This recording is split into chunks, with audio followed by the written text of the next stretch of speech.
صحیح بخاری حدیث نمبر 3۔ حضرت صلی اللہ علیہ وآلہ وسلم پر وحی کا ابتدائی دور اچھے سچے پاکیزہ خوابوں سے شروع ہوا۔ آپ خواب میں جو کچھ دیکھتے وہ صبح کی روشنی کی طرح صحیح اور سچا ثابت ہوتا۔ پھر من جانب قدرت آپ تنہائی پسند ہو گئے اور آپ نے غار حرا میں خلوت نشینی اختیار فرمائی اور کئی دن اور رات وہاں مسلسل عبادت اور یاد الہی و ذکر میں مشغول رہنے لگے۔ جب تک گھر آنے کو دل نہ چاہتا توشہ ہمراہ لیے ہوئے وہاں رہتے۔ توشہ ختم ہونے پر ہی اہلیہ محترمہ حضرت خدیجہ رضی اللہ تعالی عنہا کے پاس تشریف لاتے اور کچھ توشہ ہمراہ لے کر پھر وہاں جا کر خلوت گزین ہو جاتے۔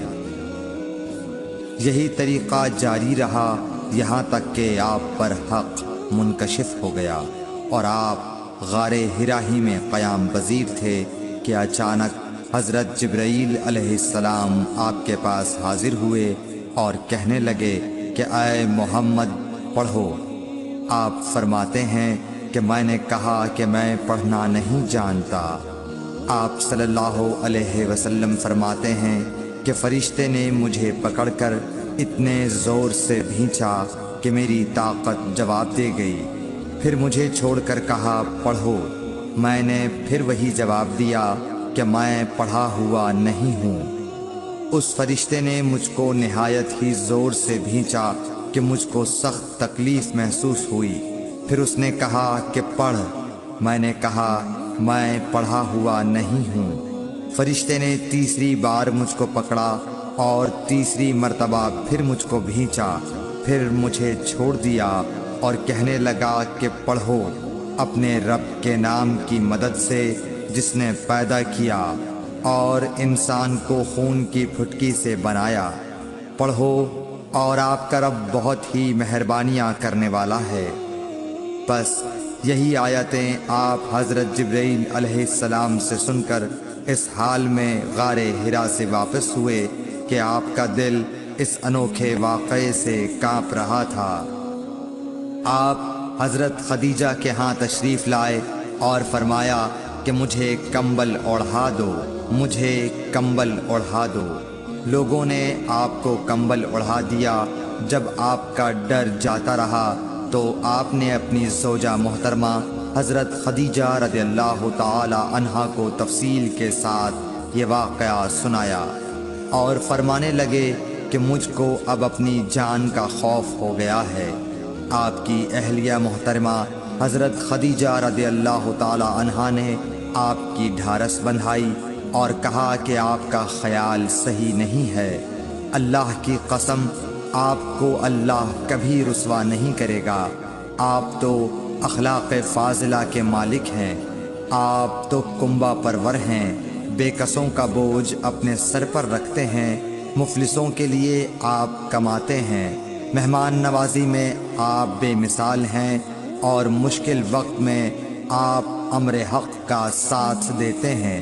ایسے اوصاف حسنہ والا انسان یوں بے وقت ذلت و خواری کی موت نہیں پا سکتا۔ پھر مزید تسلی کے لیے حضرت خدیجہ رضی اللہ تعالی عنہا آپ کو ورقہ بن نوفل کے پاس لے گئیں جو ان کے چچا زاد بھائی تھے اور زمانہ جاہلیت میں نصرانی مذہب اختیار کر چکے تھے اور عبرانی زبان کے کاتب تھے۔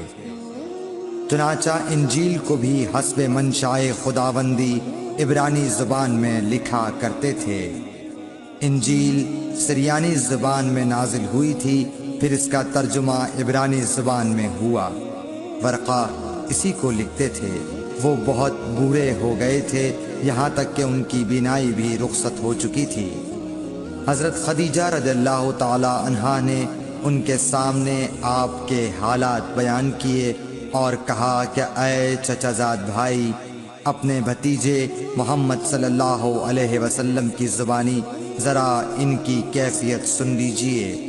وہ بولے کہ بھتیجے آپ نے جو کچھ دیکھا ہے اس کی تفصیل سناؤ۔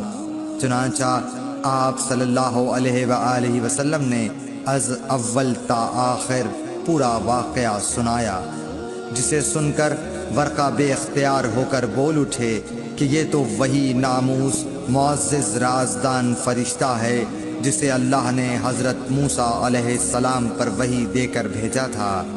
کاش میں آپ کے اس عہد نبوت کے شروع ہونے پر جواں عمر ہوتا، کاش میں اس وقت تک زندہ رہتا جب کہ آپ کی قوم آپ کو اس شہر سے نکال دے گی۔